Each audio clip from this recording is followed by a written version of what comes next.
जय हिंद। आज के वीडियो में हम बात करेंगे व्हाट इज माइक्रोकोसिस, यानी कि जो ब्लैक फंगस है इंडिया में आज बहुत स्प्रेड हो चुका है, कई स्टेटों में बहुत ज़्यादा स्प्रेड हो चुका है। तो आज इसके बारे में हम डिटेल्स में जानेंगे, एक एक पॉइंट उसका समझेंगे, ये कैसे होता है, इसके सिम्टम्स क्या है, किस पेशेंट को इस पर रिस्क ज़्यादा है। तो आज वन बाय वन हम समझते हैं, ठीक है। व्हाट इज माइक्रोमिकोसिस यानी कि ब्लैक फंगस क्या है। ब्लैक फंगस को पहले जाना जाता था, उसका नाम है जिगोमिकोसिस। जिगोमिकोसिस से पहले जाना जाता था, अब मुकोरमिकोसिस से जाना जाता है, जो कि सीरियस है लेकिन वो रेयर फंगल, यानी कि ये फंगल रेयर देखी जाती है, बहुत ज़्यादा मात्रा में केस देखा जाता नहीं, लेकिन जिसको होता है वो पेशेंट को ये सीरियस हो जाता है। और वो उसका एक ग्रुप रहता है इस फंगल का, एक ग्रुप में होती है। जब भी स्प्रेड होता है इस फंगल का तो स्प्रेड में यानी कि मोल्ड में रहती है, यानी कि बहुत सारे ग्रुप में वो एक ही जगह पर लग जाती है और उसको फटाफट टिश्यू को ख़राब करना चालू कर देती है। और वो कहाँ पाई जाती है, तो ये मोल्ड हमारे लाइव यानी कि एनवायरनमेंट में पाया जाता है, यानी कि सॉइल में है, कोई गंदा वाटर है, वहीं पे सबसे ज़्यादा ये मिले जाती है। अब दूसरी बात, टाइप्स ऑफ मुक्रोमाकोसिस। मुक्रोमाकोसिस कितने टाइप के होते हैं। Total number of mucormycosis is 5 types से, 5 टाइप्स के टोटल मुक्रोमाकोसिस है। और now most common found India में अभी हमारे जो दो टाइप के जो मुक्रोमाकोसिस जो ब्लैक फंगस है वो 2 टाइप के हैं मोस्टली, जो इंडिया में अभी लोग फेस कर रहे हैं, यानी कि बहुत ज़्यादा केस अभी हो गया है। एक है इसमें से रीनोसेरेब्रा, यानी कि जो साइनस और ब्रेन में इफेक्ट करता है। ये क्या करता है, ये सीधा नाक में से जाके नाक में भी जो अपने साइनस है वहीं पे अटैक करता है।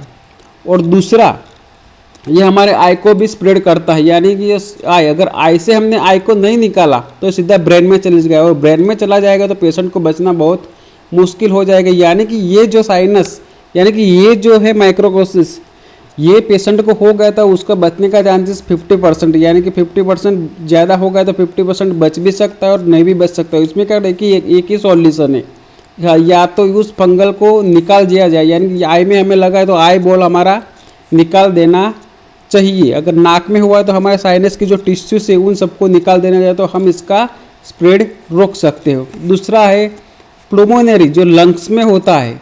प्लूमोनरी सीधा हमारे फेफड़ों में इफेक्ट करता है, यानी कि अभी जो इंडिया में जो पाया जाता है सबसे ज़्यादा ब्लैक फंगस वो 2 टाइप के पाए जाते हैं।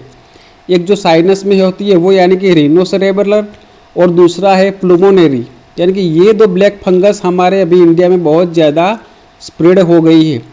तो ये हमको अभी बहुत सारा नुकसान कर रही है, ठीक है दोस्तों। अब इसके सिम्टम्स क्या है। सीडीसी के अनुसार, centre for disease control and prevention of India के अनुसार, ये सिम्टम्स किसके, जिसको साइनस और ब्रेन का ब्लैक फंगस हुआ है उनको वन साइड फेसिंग सोने करके वन साइड फेस पर सूजन आ जाती है। एक तो ये इसका सिम्टम्स है, दूसरा उसका हेडेक रहता है, सिर में दर्द रहता है। नज़ल और साइनस, जिनको साइनस और नज़ल्स पहले से ही है इन लोगों में ज़्यादा होने का चांसेस है। दूसरा है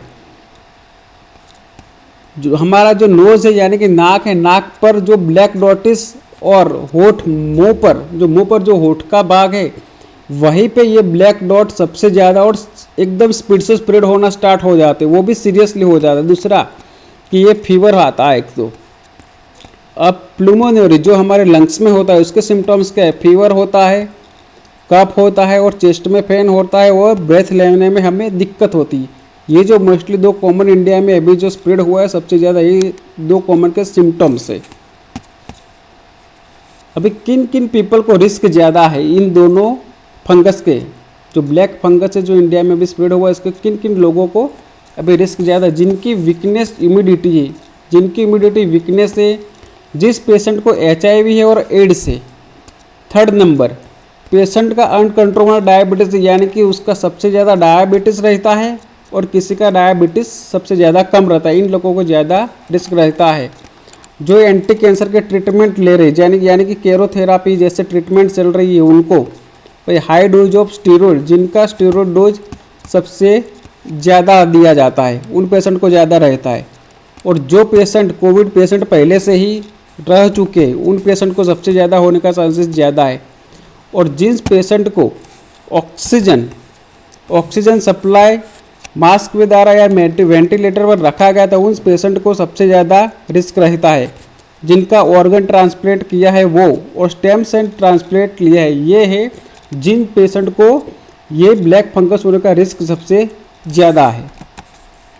अब हम जानेंगे फेस मास्क ऑक्सीजन मास्क का टॉपिक लाने का मुख्य रीज़न यही है कि जो भी ऑक्सीजन मास्क पर पेशेंट रहे उनको क्या क्या लेना चाहिए, डॉक्टर जो नर्स रहती है उनको क्या क्या करना चाहिए जब भी अपने पेशेंट को ऑक्सीजन मास्क लगाए, उसको पहले क्या ट्रीटमेंट करनी चाहिए, यानी कि मास्क को सफाई करना चाहिए क्योंकि इसमें बैक्टीरिया रहते हैं। तो उसको क्लीन करने के लिए क्या क्या चाहिए फेस मास्क के, इसका सब ये पार्ट्स है, ये लीव्स है, ऑक्सीजन सप्लाई ट्यूबिंग है, कनेक्टर है, नोबेल है, ये मास्क है।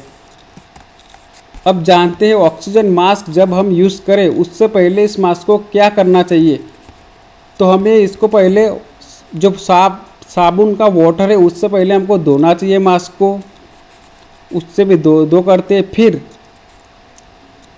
10% वाटर और 1% विंजर लेके हम उसको क्लीन कर सकते हैं क्योंकि विंजर एक किल करता है। विंजर एंटीबायोटिक जो बैक्टीरिया है उनको किल कर देता है, तो हमारा मास्क बैक्टीरिया फ्री हो जाता है।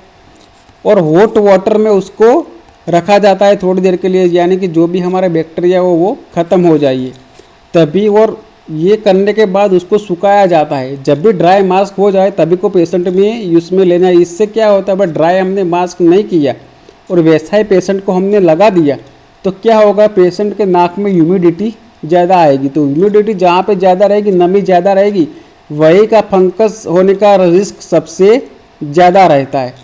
तो ऑक्सीजन पेशेंट को सबसे ज़्यादा रिस्क इससे रहता है कि ब्लैक फंगस होने का सबसे ज़्यादा रीज़न ये होना चाहिए, मैं तो यही मानता हूँ। मुक्रोकोसिस किस में संक्रमण हो सकता है। मुक्रोकोसिस न इंसान और इंसान के बीच में हो सकता है, न इंसान और एनिमल के बीच में हो सकता है। ये स्प्रेड नहीं होता है। After discharge from Covid hospital किन किन को क्या रिस्क होता है, किस किस को रिस्क होता है, तो क्या इनको एक्शन लेना चाहिए। जो पेशेंट कोविड पेशेंट रह चुके हैं पहले, इनको क्या करना चाहिए। जब भी पेशेंट डिस्चार्ज हो जाए कोविड पेशेंट के साथ, तो उनको 1 वीक या 10 दिन के अंदर टीएनटी डॉक्टर की एक बार कंसल्टेंसी करके उसकी एडवाइस या अपने को एडवाइस लेके नोजल और आँख नाक और कान को चेक करवा देना चाहिए। ऑर्थो डॉक्टर को अपनी आँख चेक करवानी चाहिए और टीएनटी डॉक्टर को नाक चेक करवा देनी चाहिए, वो भी 10 दिन के अंदर। तो आपको इस ब्लैक फंगस का होने का चांसेस बहुत कम हो जाता है। इसको डायग्नोसिस कैसे किया जाता है, तो उसका एक सैंपल लिया जाता है, जो अपनी टिश्यू होती है वो टिश्यू का सैंपल लिया जाता है और लेबोरेटरी में भेजा जाता है। उसके बाद पता चलता है कि हमें कौन सी ब्लैक फंगस हुई है, कौन सा म्यूकोरमाइकोसिस हुआ है। दूसरा, हमें सीटी स्कैन से पता चलता है कि लंग्स में कितना इन्फेक्ट हुआ है, साइनस में कितना इन्फेक्ट हुआ है और हमारी बॉडी में कहाँ आँख में कितना इन्फेक्ट हुआ। और तीसरा एमआरआई। ये 3 रिपोर्ट से हम जान सकते हैं कि हमारी बॉडी में किन किन पार्ट में कितना फंगस इन्फेक्टेड हो चुका है, कौन सी टिश्यू डैमेज हो चुकी है। ट्रीटमेंट में अभी क्या कर रहे हैं, ट्रीटमेंट कौन सी चाहिए, क्योंकि जब भी फंगस लगता है, अगर ज़्यादा फंगस लग गई तो इसका एक ही चांस है उस पार्ट को सर्जरी करके निकाल देना चाहिए।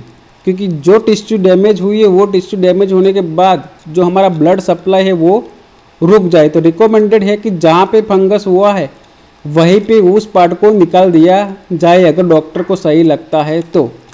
और दूसरा, एंटी फंगल मेडिसिन दिया जाता है, जो कि मोस्ट अभी यूज हो रहा है, एम्फोटेरिसिन बी और पोजाकोनाजोल और इसाओकोनाजोल। ये ट्रीटमेंट सबसे ज़्यादा दी जाती है अभी।